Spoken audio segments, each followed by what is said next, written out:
So today I will show you on the probing technique, the correct method of probing, and also on supragingival scaling. Okay. So what are the principles to follow while probing? Okay. So we are using the Williams periodontal probe, and this is the probe. The probe is marked from 1 to 10 millimeter, wherein the fourth marking and the sixth marking is missing. So why it is missing? That is for easier identification. And another thing is, anything less than 5 mm, it is considered to be a shallow pocket. Between 5 to 6 is a moderate pocket. More than 6 is a deeper pocket. So for easy identification, the fourth and the sixth marking is missing. So what are the principles to be followed? One is your probe should be along the long axis of the tooth and light pressure. So how much of pressure? It is considered to be around 20 gram. Okay. So my probe will follow the long axis of the tooth, and I will be probing by a technique known as walking of the probe. Okay. So I start from one aspect, that is the mesial aspect, and go step by step by walking method. So I probe here along the long axis of the tooth, light pressure, and till I get a resistance. So this here it is showing as 5 mm, which is a shallow probing type. Then without lifting the probe out, I will just take another step and probe again, step, probe again, probe. So wherever the pockets are deep, so here I am getting a 6 mm pocket, that is on the distobuccal aspect of 1/6. So that walking technique helps you to identify the probing depth on every aspect of the tooth.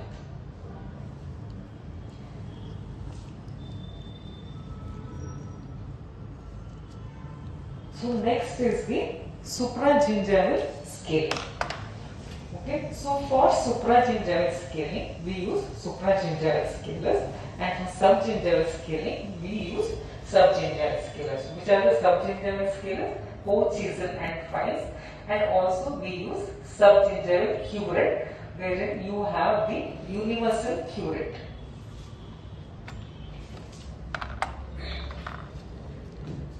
So this is your supragingival scaler, which is U15 by 30.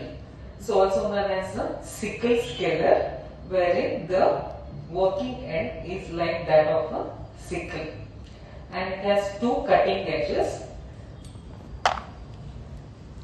These are the two cutting edges here, which are meeting at a point known as a tip. Okay. So though the sickle is large, we use the terminal 1/3 of the scale of the blade to scale the tooth.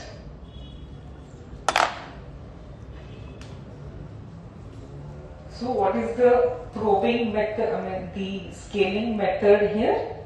So you have to first identify the calculus.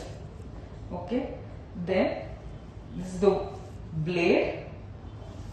This blade should engage the bottom of the calculus. Okay, once you engage, you are using a short, powerful pull stroke. Okay, so the scaling stroke is short, powerful pull stroke. So, and another is thing what you should take care is the finger rest. Okay, so I use a modified pen grasp to grasp the instrument, and this is for the fourth finger is used for the finger rest. Ideally we use the conventional finger rest.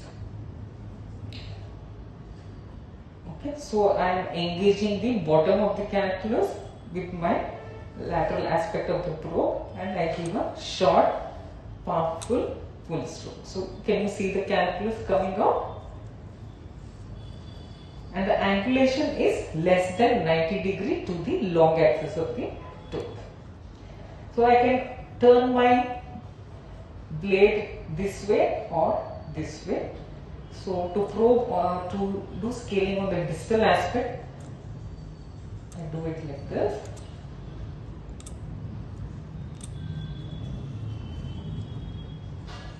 So now I am removing the supragingival calculus. Of course, it starts bleeding, so you have to maintain a clean field and try to dab the area with cotton.